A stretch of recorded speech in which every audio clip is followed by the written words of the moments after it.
Good morning. Episode 2. Detective Ralph Nieves retired.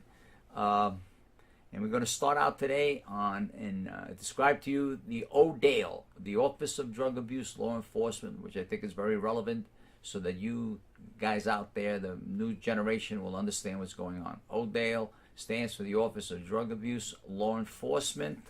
It started in 1970, 71. This is a picture of the identification card we were issued. United States Department of Justice. It was signed by Miles Ambrose, who was appointed as Special Attorney General by Richard Nixon.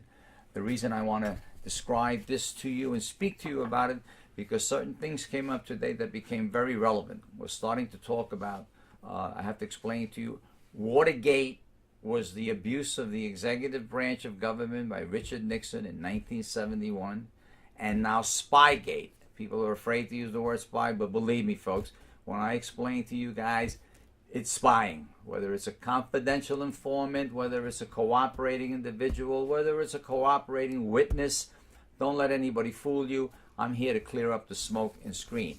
Now, what does ODALE stand for and was meant to do? It became a division of the Committee to Re-elect the President, and the players were H.R. Haldeman, John Ehrlichman, Bug Eagle Crow, Gordon Liddy, Howard Hunt, Charles Colson, Richard Kleindienst, John Mitchell. Who are they?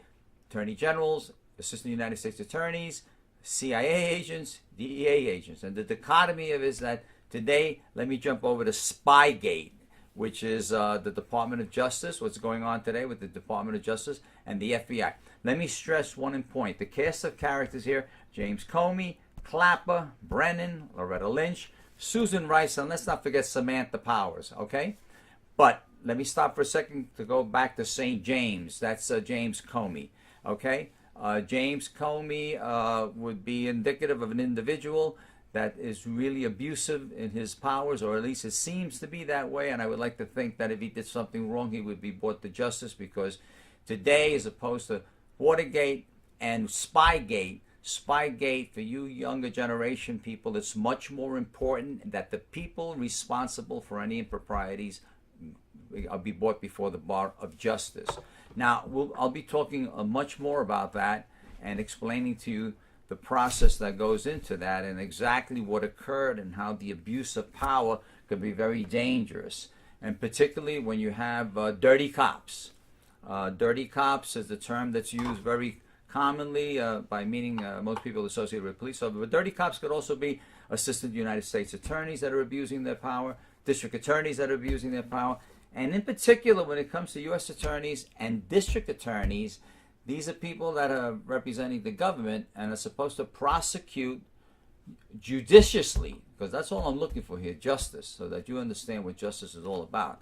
But let me just explain to you very clearly in the future episodes as they go along how the government procedures work and run when it comes to these type of investigations. I'm going to stop right now and keep this episode so that you guys will be able to absorb it, and I'll continue with more in the very near future.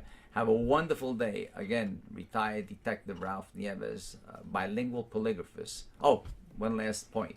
I will be explaining to you what lie detection and polygraphy is all about. So you guys out there that watch these committee hearings and C-SPAN and all that stuff, you can see these guys testifying, and you really don't need a lie detector. You could observe behavior, their eyes, their bodily function, their cheeks, their ears, or whatever, and determine that. Again, have a wonderful day. Bye-bye. Ralph Nieves reporting from the Bronx.